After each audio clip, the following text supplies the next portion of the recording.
Hey everyone, it's Nicole from the Phenomenally You podcast, and I'm just checking in with you. Um, I'm gonna be honest. I come to you today with a frustrated spirit. I want to say with a heavy heart, and it is heavy, and my spirit is frustrated. Uh, it is sad, heavy from anger, heavy from disgust, heavy from just damn, you know. And I want to talk to you about the value of life and just that there are people who just don't value life depending on whose life it is. And they've been conditioned, to look down on other people and to judge them and to be fearful of them. And I remind you that their perception does not make it so. And I think people don't understand the frustration. They don't understand the sadness, the anger, the disgust. And yet again, seeing, someone just take someone's life with no regard. A man who, the man I'm speaking of, George Floyd, who begged, who said, I can't breathe, who called out to his mother. And those cries did not penetrate your spirit and make you rethink your actions. Why? I can only say it's because you didn't value his life. I can only say it's because you thought that his life was not worth anything. I can only say that it is because your perception of this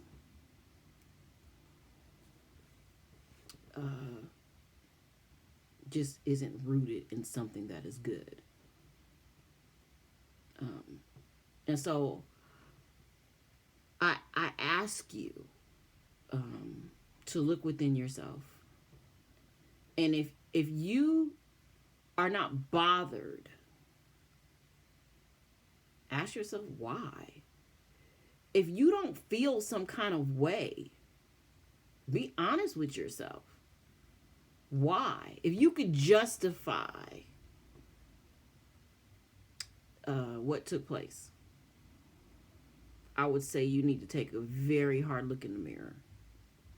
I tell people I don't care what somebody was doing, unless maybe they had just killed somebody. And we already know that there are plenty of people who have just killed multiple people and have been spared their life. But if you could justify that, I ask you to look within yourself and ask yourself why. There are so many people that believe that, they don't have these biases, they don't have these prejudices because they work, with someone every day, or, they've dated someone, or, their friend is black or brown. And, so no way can they be a part of the problem. A perfect example was the young lady who called the police on the gentleman that was bird walking in Central Park. She knew. She knew. She said, I'm going to call the police and I'm going to tell them that an African American man is threatening me. And the only way that she felt that that would help her is that she understood the perception of the black man in America.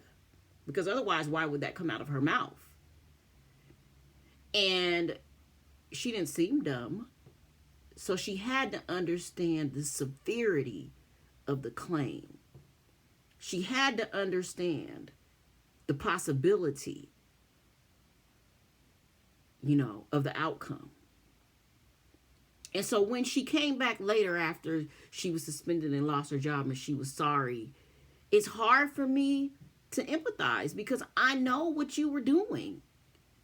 And maybe you came to your senses once the severity of the consequence hit you, but really your call could have been someone's life.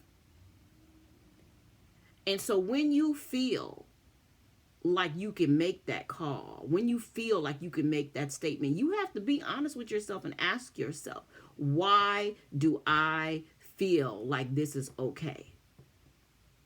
The reality is American history is rooted in racism and bigotry and sexism and homophobia. It's rooted in it. And people don't want to talk about it. They don't want to talk about it because, they feel like if they talk about it, if they admit to it, then they did it. They're a part of the problem. You're only a part of the problem if you allow the problem to continue and you just turn a blind eye to it and you say nothing and do nothing about it.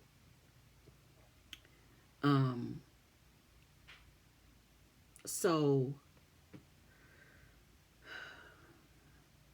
I just say, look within yourself. Look within yourself and be honest with yourself about what you think when someone who looks like me, especially a male, walks your way. Be honest. I don't expect you to understand everything, but I expect you to learn why. I expect you to want to know.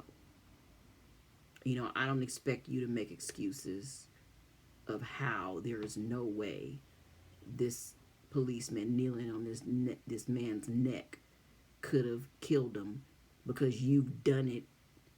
You've seen it done, in the sport of wrestling. I don't expect you to do that. Educate yourself. That's what I'm saying. If you don't understand, do what you need to understand. Okay, that's it.